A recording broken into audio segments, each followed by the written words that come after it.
was jolted awake about an hour ago, confused and disoriented. My heart was pounding and my sheets were soaked in sweat. Some slavering, malevolent horror was in the trailer with me, creeping up on me while I slept with poised claws and razor teeth. The absolute certainty of this coated my mouth with the metallic taste of fear, sour and dry and thick. I grabbed the baseball bat that lays behind my cot and tiptoed around the cramped darkness of my trailer, straining to hear over the keening of the wind outside and the pounding of my own heart. Of course, there was nothing here except my goldfish and yours truly, the sweaty guy in his underwear. It was the gusting wind that startled me awake. It happens quite often in the late autumn and early winter. The wind rips through the scrub of skeletal trees that surround the trailer park and charges, with a lion's roar, into our lonely huddle of frail little shelters. It gibbers and shrieks and pounds on our walls with fists of dead leaves and frozen grit. Satisfied that I wasn't about to become chow for some unspeakable creature, I laid back down on my squeaky, saggy old cot and tried to get back to sleep, but I couldn't. Instead, I found myself thinking about that night in the penitentiary, the night of the lockdown. I kept thinking about Mikey and Big Rob and the rest of them, all of us huddled in a cell with the lights off and the frigid northwest winds howling out the walls. After a while, I gave up trying to sleep. Instead, I sat down in front of the computer and I started typing. I'm no storyteller, not like Mikey or Hutch, but I'll try my best. When I first came to the pen, the thing that struck with me the most about the place was just how much the cons talk. On the occasions when I'd served time in the county jail, there had been talk, sure, but it was terse and impersonal. When they're only serving a few months, I guess a lot of people feel the situation is too temporary to bother forging any ties with their fellow inmates. You'd play cards with your cellie, or you sit in the day room and watch TV in relative silence. The only time that there would ever be any noise or action was when a scrap broke out over a card game. Fights were the only thing that passed as excitement in county. Every other moment of the day was comprised of dull, boring nothing. Going in, you just hoped that the food wouldn't be too bad and that your cellie wouldn't end up being a gang member or a meth head biker waiting out a long patch of dead time. People, in other words, who might beat the shit out of you as a way to pass the hours. The pen, though, it's an incredibly noisy, smelly, vocal environment. I remember very clearly the moment when my little group of new arrivals were led out of the fish tank and into our new home, a pod housing 200 inmates. I was overwhelmed by the deafening din of voices and activity when the hacks marched us, bundles in hand, out onto the range.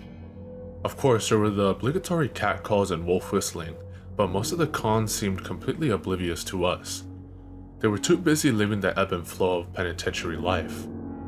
Of course, this was not actually true. Cons see everything, and I mean everything, but they talk even more. My first cellie wanted both my bell and my ass, in that order. That wasn't happening. I hammered him in the mouth and it was on. The fight spilled out of the cell and into the corridor of the pod. He was a big, tough old bull, but I had him leaking and his confidence was shaken. Before the COs got to us, I managed to get the nasty old fuck face down onto the floor and was whamming away at the back of his head and neck like a jackhammer. Then the hacks got there and one of them laid a size 12 boot upside my skull. The kick knocked my brain clear over the moon. The world immediately went out of focus and it stayed that way for almost 12 hours. I spent the next 3 weeks in the hole for fighting, and when I got out, I was placed in a different pod. Word had got around that this fish wasn't exactly new and that I had a mean right cross. No one bothered to try and roll up on me in that yard that day. And when I sat down at chow with my new cellie and some of his boys, no one objected. I had been checked and I had passed the test. I wasn't a punk or a sissy. I could sit with the men. Yeah, it's a different world, the pen is. And it has wildly different rules. You couldn't fully understand unless you'd been there. It wasn't long before I settled into a routine. Up for head counts and chow, off to work in the laundry, chow, nap, workout, chow. And then the struggle to fill the dead hours between supper and lights out. There wasn't much to do. The cons played cards, betting with tobacco bales purchased from commissary and individual hand-rolled smokes. Some watched TV and others watched the wall. Some watched each other. Tensions were always high between the rival gangs. Dope fiends spiked what they liked to spike in the bathrooms. Daddies took their sugar boys into rented cells or the showers, and they got some ass pussy while a homeboy held watch for the cops. And there was, of course, a lot of talk. Talk of family back home, woman hadn't lost, of misdeeds proudly done. There were enough stories flying around that place to fill a library. My cellie was an old con named Mikey. He had originally been sentenced to 15 years for second-degree murder during a robbery, but he had gotten into so much trouble since landing in the pen that he'd managed to acquire an additional 10 years on top of that. Mikey was doing all day, and he'd made peace with that fact. A good cat, all in all, a straight shooter who didn't fuck with the spike. The thing is, he'd just kill about anyone if he got it into his head that he wanted to. In earlier years, Mikey had been a trigger man for the bikers. He'd been convicted for the murders of 6 people, and was a suspect in 16 others, and I can well imagine that a number of them had probably been friends of his, at one point or another. In certain circles, a good friend can become your murderer in a blink of an eye. That's the kind of people you do time with in maximum security. Mikey and his crew liked nothing better than to spend a Sunday evening crowded up in someone's cell, drinking Pruno and shooting the shit. Personally, I didn't care much for the hooch. It tasted like rotting garbage with a heavy fruit bouquet, but the stories were welcome. When Mikey or one of his homeboys were on a roll, we could all forget ourselves and be somewhere else for a little while. As far as cons go, they were good fucking guys, they were. And these bull sessions were the glue that held Mikey's crew together. I remember watching and listening for hours on end, spellbound as Mikey or Big Rob or whoever wove a tapestry of words in the thin air around us. They'd make us roar with laughter, clench in rage, and even silently choke up in sadness. Some of those guys could play a man's emotions like a violin with their storytelling. They were masters of the form. Most of the time, the stories were pretty coarse, which was to be expected. Look where they were coming from. And occasionally, they were downright fucking horrifying. But there's one in particular that I can remember word for word, quite literally. I can actually close my eyes and see Mikey and Rob, Hutch, and the rest of them sitting there in the cell that night, all of us bathed in a sickly red glow of the emergency lights and transfixed by what we were being told. This particular story likes to pop up in my head in the small dead hours of the night, when the harsh winds of drab old November lash and rock my rusty little trailer hard enough to wake me up, as they did tonight. Coincidentally, it was on a November night just like this when I heard this story. I was about a year into my 4-year sentence for armed robbery, and this was my second winter in the pen. I recall that the goddamn wind was cutting through the walls really badly that night, and the drafts were freezing our toes solid. There had been a murder that day and the whole pen was on lockdown. All 5 pods in the protective custody unit too. Big Rob Hutch was a man who had his ear to the ground, and he had known that the lockdown was imminent. We had just enough time to make preparations for what was coming. Happy for a chance to hang out and get fucked up, 7 of us quickly herded into a cell with our bedding, snacks from the commissary, and as much gear as we could get our hands on. I remember that we were all wrapped up in our thin, scratchy blankets like convict burritos. The blankets were gray and made of rough wool. Upon checking into the Razor Wire Inn, you were issued one and one only. In the winters, blankets were at a premium. Men would fight for them, sometimes even kill for them. Mikey and Big Rob were both sitting on the lower bunk. Coltrane and his kid Remy had the top one. I was freezing my ass on the floor along with Nick and Richie. The young pups had to sit on the floor. That's just the way it was. The old cons got to snuggle their asses into the relative comfort of the thin mattresses that covered the squeaky spring slats, and in Coltrane's case, the old con's bitch as well. We weren't complaining out loud about it though. We knew better than to do that. Big Rob was a trustee, and one of his duties was to mop the floors in the prison morgue. He was telling us what had happened when the coroner performed his autopsy on Stutters. Stutters was a junkie who had been suspected of ratting out various other cons to the cops in exchange for smack. He was the reason why the entire pen was on lockdown.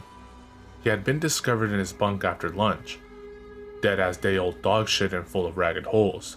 The shit was found in a toilet in the shower room.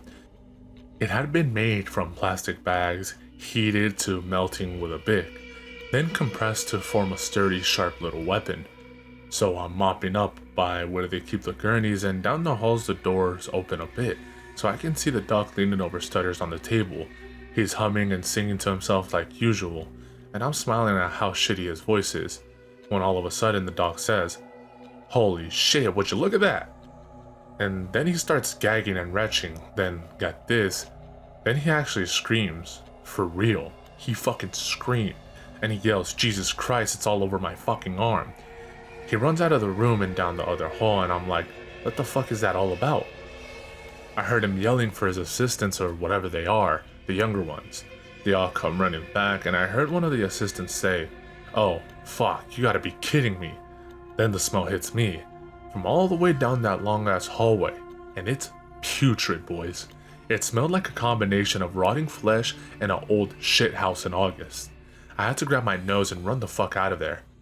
Worst thing I've ever smelled. Nick asked, "What was it from?" and shifted uncomfortably where he sat beside the toilet. He was a good bit younger than me. He'd just celebrated his 20th birthday a few months ago. It was his first time in, and he drew the short fucking straw. 15 years. 8 before he'd be considered for parole. His uncle, fortunately for Nick, was also serving time in the same facility. He was an upper echelon Hell's Angel who ruled both B-Pod and C-Pod with an iron fist. As a result, Nick was getting the easiest ride for a first-timer to the pen ever had. Coltrane and Mikey had personally welcomed the kid into the crew, as per the old man's order. He was fresh-faced and physically soft. I occasionally wonder if he'd ever really known just how bad it could have been for him in there. Apparently, Big Rob said, lowering his voice to a husky stage whisper, Stutters was getting checked for pokes and track marks pretty regular. Because he got busted so much for possession, so he started shooting in his ass, but like, not in his ass cheek, you dig? I mean, right into the wall of his rectum. He was shooting it right inside his fucking asshole, man. Can you imagine that?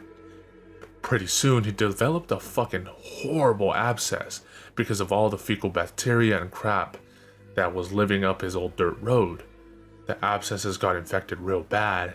After a while, it skinned over with a crust of white blood cells and gross stuff and ballooned out into a giant pus bubble. The bubble got so big that it eventually closed up the poor fucker's ass. And I mean, right fucking shut. It was apparently going around like that for weeks, man. For real. Weeks. It must have hurt like a bitch.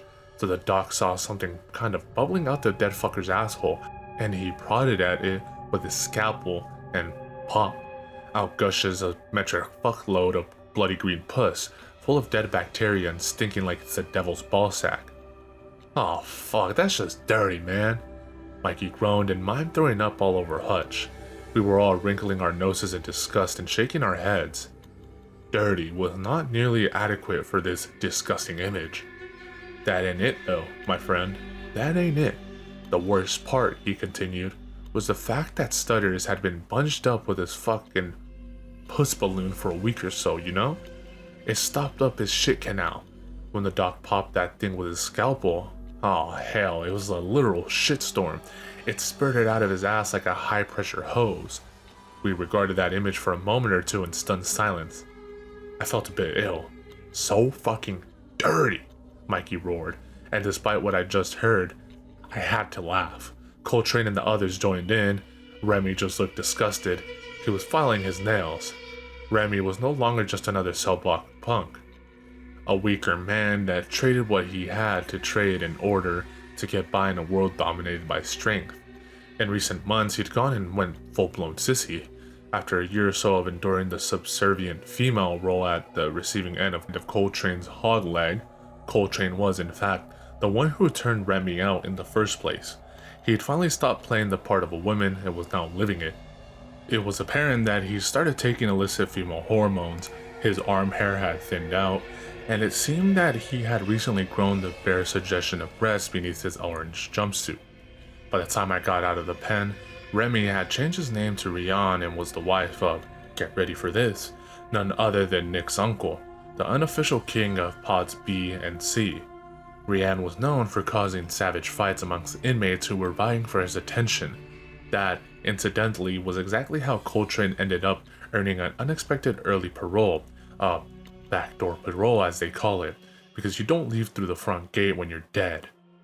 So the dog got shit on by a corpse, said Richie, in a slow and dreamy tone.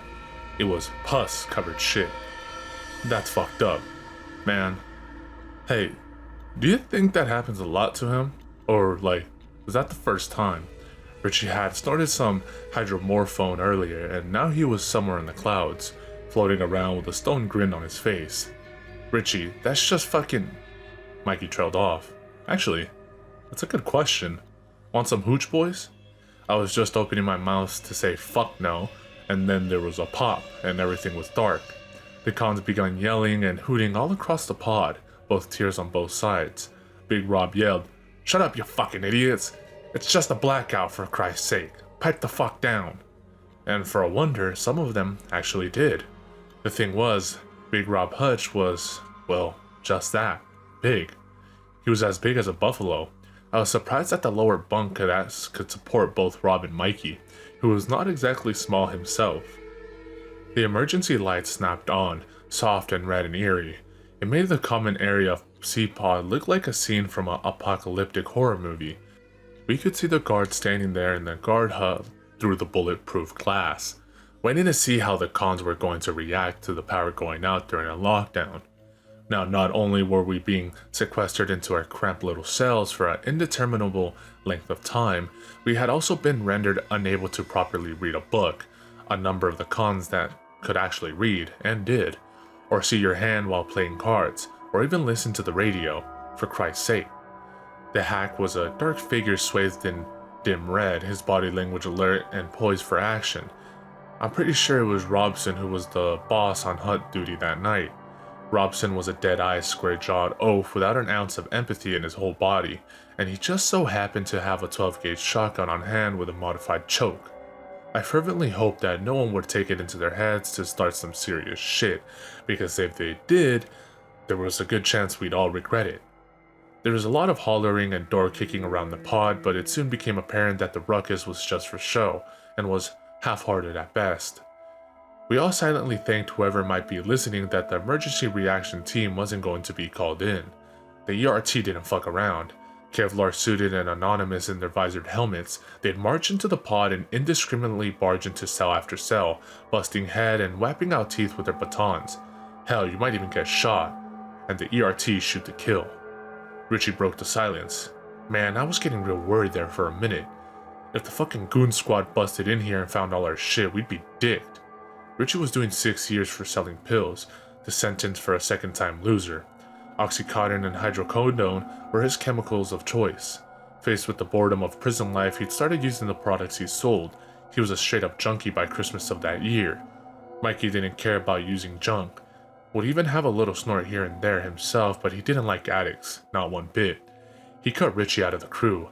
Addled by junk, plagued by debt, weak and alone, Richie ended up bunking with some fellas from the top tier across from us, the black tier. In a maximum security penitentiary, this has unpleasant connotations. Business might occur between the colored lines, but that's generally where any benign fraternization ends.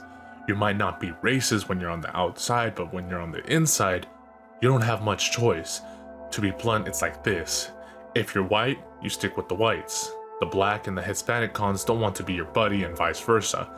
There are, for a variety of reasons, a large number of hostilities between the colored lines to stomp the shit out of you, or worse. When we got word that Richie had been seen walking, his face cast down up the stairs to that second tier, well, we knew. Richie had heavy debts, forced to either trade himself or die. Richie had chosen life. Jesus, I felt horrible for how it ended for Richie, I still do. His desperate last bid to cling to his wretched moral existence only prolonged the inevitable. He was dead within a month. One day after enduring his morning gang, something must have finally snapped in Richie's head. His will to live crumbled and fell. Richie stayed behind while his tormentors went down for morning chow, and he stuck a spike in his arm for the last time. High as a kite, Richie then hung himself from the corner post of the top bunk. He did it with a rope made of knotted together socks. I'm rambling now, aren't I? Sorry, I do that sometimes. You'll just have to bear with me, I guess. I'm not as good at this, not like Mikey or Hutch. I'm just a lonely guy who can't sleep some nights, when the shrieking wind could be mistaken for the wailing of lost souls, shaking and rattling the windows in their frames. Even though I was released from the pen 15 years ago, I can't shake the feeling that I'm somehow still inside. But I suppose that we're all imprisoned by something, on some level, aren't we?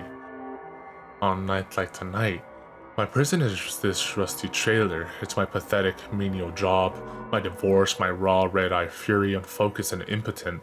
It's sorrow and regret. On nights like tonight, my prison is the past and my inability to leave it behind.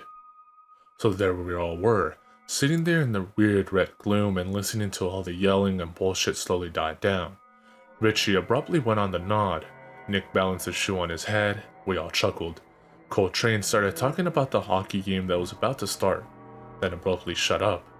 We were on lockdown with no electricity. There would be no hockey game that night, not for us. We passed a J around, and when that one was roached, we passed another one. Finally, Mikey spoke up and broke the silence. So, who's up for some Twilight Zone shit tonight? I got a good one for y'all. You remember the last time the power went out, Hutch? Hutch shot him a dark look, then did something very unusual. For a hardened con, he shuddered. You want to tell the boys that story? I don't know, man. Why not? Fuck, the lights are out and the winds are howling out there. Perfect time for it. Okay, fuck it. Let's do it. Big Rob cleared his throat and said, Okay, boys, it's time for a scary story. Crowd around the fucking campfire and grab a cup of this fine wine. It's more of a brandy, I think, Hutch. Mikey grinned and offered me some. Reluctantly, I accepted a styrofoam cup of the murky, eye-watering stuff and steeled myself to swallow it.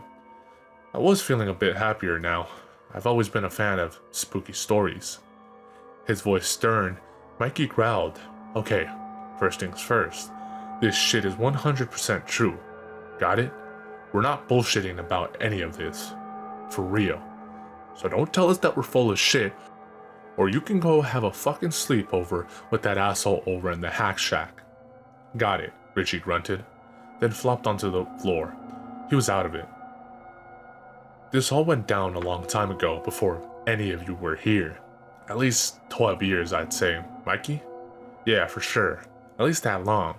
Back when these little punks were still giving out hand jobs in juvie. Ha. It was a while back anyways. Me and Mikey were both running with different crews back then, into different shit, but we knew each other. I guess I would have been about your age, he said, pointing down at me. So one day the fish tank had just been emptied out into the pod, and there's a new fish with them that immediately starts turning heads.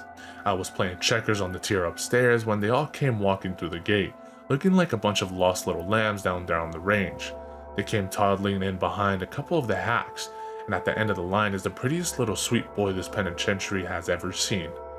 I don't play no grab ass like Coltrane up there, but this kid, he was, I don't know, almost like an angel or something. He was too perfect, like a picture out of a magazine, you know? Slender and fair-haired, teeny bopper heartthrob material.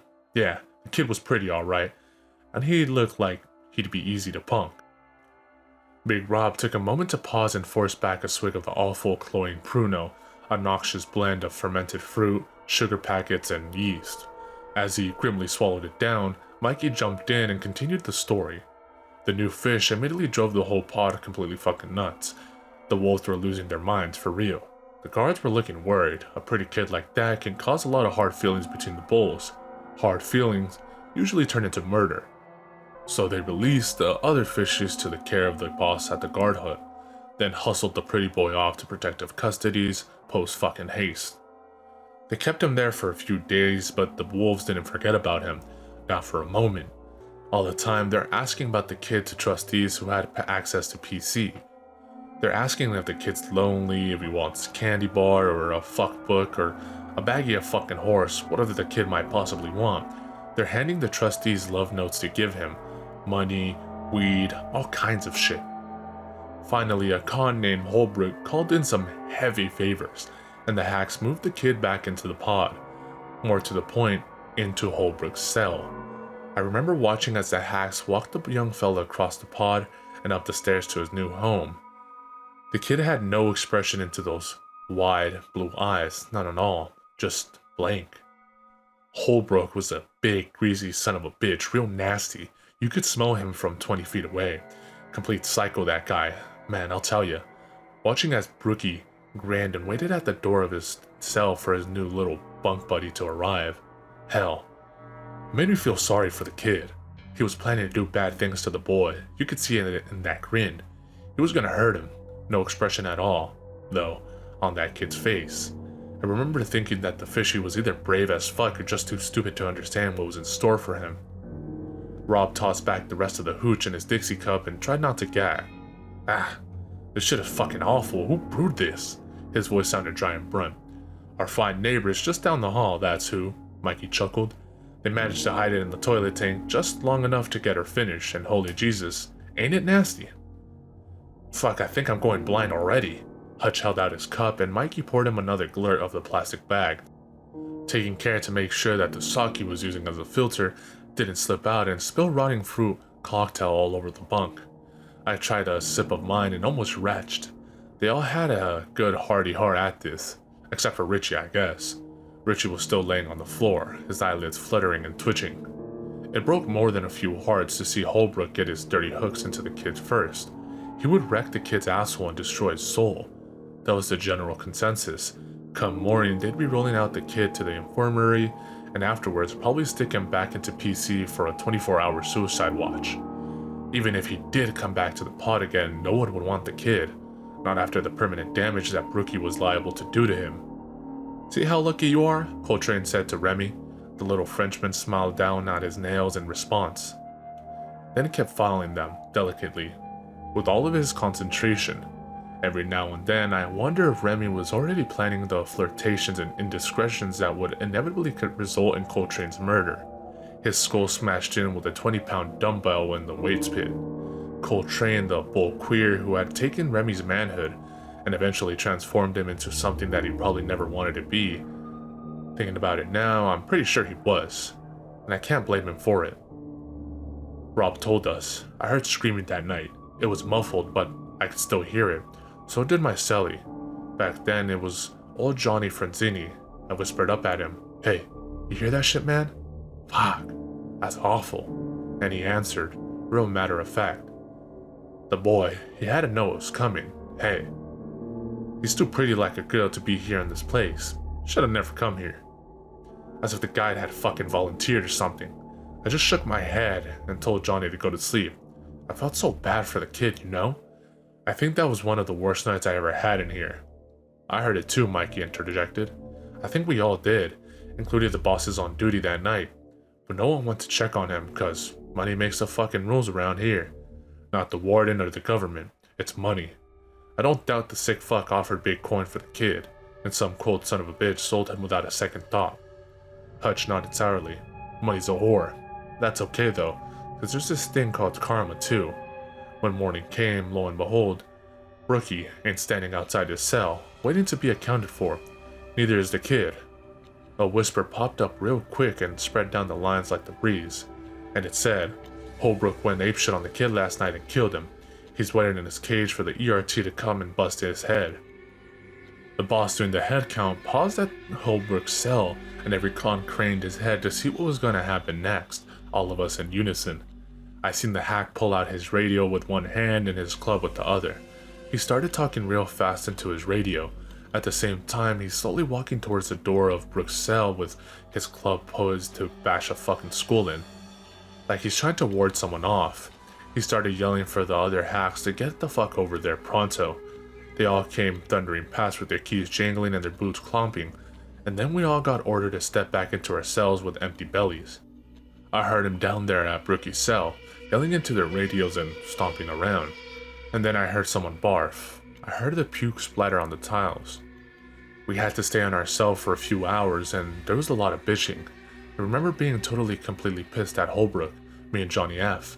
We'd assumed that he'd gone psycho on the new fish and cut the kid's throat while he was fucking him, or some shit like that.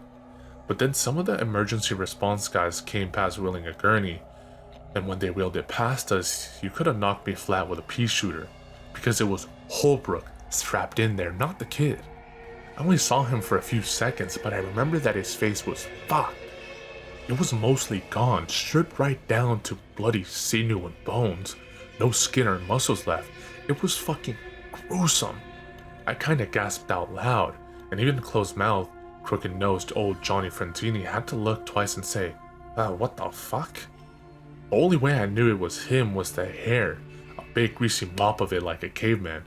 The sheet covering the body was soaked right through with his blood. I think that the rest of him had matched his face. Nick whistled and said, "Fuck man, that's hardcore," then sparked another joint. We floor dwellers had almost forgotten about the discomfort of our numb behinds and tingly feet. We'd forgotten the lockdown and the power outage, and even poor Stutters, who not only died a violent death, but had also died with his ass blocked up by a cystic sore the size of a man's fist. Mikey and Hutch were telling a story and we were living it. You know what I mean? We were right there. Mikey said, "Must have been 5 minutes later, the cops are rolling this crazy looking thing down the block," and I'm like, "What the fuck is that?" to my cellie. But he don't know either. Before too long, they roll it past again and I'm like, "Oh shit, look at this." You ever see Silence of the Lambs? The dolly cart thing they strap Anthony Hopkins into when they're moving him? Yeah, that's exactly what it was, and they got the kid strapped into it. Bite mask and everything. The kid is just soaked in blood, man. It was dripping off his clothes and I could hear it pattering on the floor behind him. It left a trail on the floor. They let us out for breakfast about a half hour after that, but by then it was almost lunch and we got served a fucked up mix of warm lunch and cold breakfast. There was more talking going on than eating though, and everyone was saying the same thing we were all saying. What the fuck did the kid do to him? Most people thought that he must have gotten hold of Brookie's shiv somehow, then sliced the fucker's shit right off, whittled him down right to the bone. But Brookie was a really big dude, and the guy was a crazy motherfucker. How a skinny little bitch like that could have overpowered a dude like Holbrook so easy? Well, we didn't know. The joint traveled across the fourfloak and was then handed up to the bunks. Mikey hit it hard and made that funny choking noise that older guys sometimes do when holding in a big toke, nasal and strangled. He gave Nicky the thumbs up and blasted out the smoke like a grizzled old dragon. "Shit's pretty good, Nicky. Good score. Gotta get some more of that." So yeah, the kid. He got rolled off to the hole on his fucking Hannibal Lecter dolly, and they had him on super tight lockdown. Nobody even catches a glimpse of him. They had the kid on a 24-hour watch and the whole works. A couple of trustees tried asking the hacks what happened with him and Brookie, and they got told to mind their own business and mop the fucking floors. The kid was in the hole for a week, then 2, then a month. All the while, ain't no one heard a peep about him getting charged with murder. There was a rumor going around that the coroner said in his report that Holbrook had died from a heart attack. Maybe his heart seizing up was the thing that actually killed him. Sure, but there wasn't any mention of the way he'd been carved up like a Sunday turkey. None at all. Mikey poured himself another round of refreshment, and the stink of the open bag made my eyes water. Hutch smiled a little, an action with no real humor behind it. Well, tongues were wagging as they tend to do, and pretty soon people were saying that maybe the kid wasn't natural, that he did Brookie in with his teeth, that he ate the fucker alive like some sort of monster. Guys were even saying that the priest paid him a visit in the hole and ended up leaving with tears in his eyes. Actual fucking crying and shit. Wouldn't say what happened, just that he didn't want to talk to the kid never again. He quit working here not long after that happened, just up and quit. And I heard that the padre ended up selling his house and moving away, like across the country, somewhere far, far away. Mikey's iron-gray beard split with a slight grin of his own. Now, here's where shit gets really weird.